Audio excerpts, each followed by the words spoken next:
Djibouti has benefited from infrastructure cooperation between China and Africa. According to President of Djibouti Ports and Free Zones Authority Abubakar Omar Hadi, cooperation with China under the Belt and Road Initiative has helped expand Djibouti's connectivity to the world. So we had a very long commercial relations with China all the time.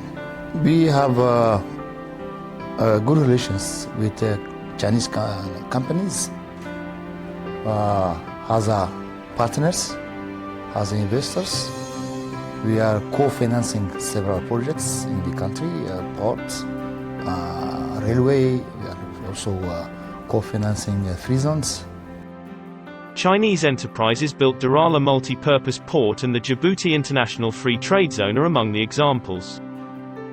Opened in 2017, the Darala Multi-Purpose Port increased the efficiency of vessel operations by nearly 4 times and reduced berthing time through highly automated operation methods. On the last 5 years, we developed this DMP, the Darala Multi-Purpose Port, and it's one of the deepest seaports in this region.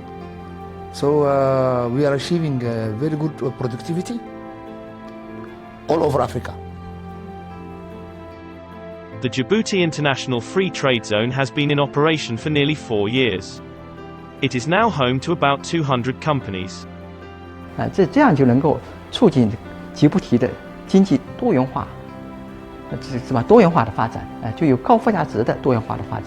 这是所以吉布提视为这个世贸区视为它这个经济转型的一个非常重要的一个平台。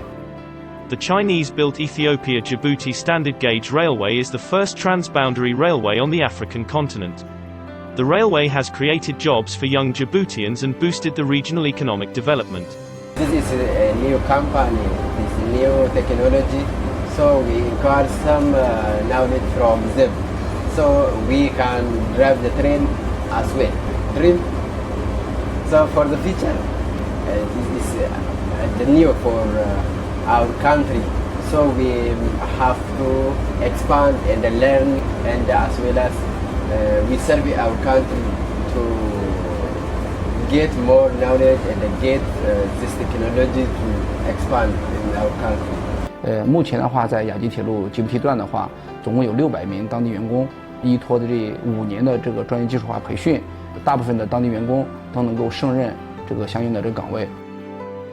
雅吉铁路大大提升了这个吉布提港口的这个集输运能力，吉布提港口的货物呢，能够这个快速周转到这个埃塞的亚的斯首都附近，将这个运输时间呢，从原来的3到7天的时间，缩短到目前的这个18个小时。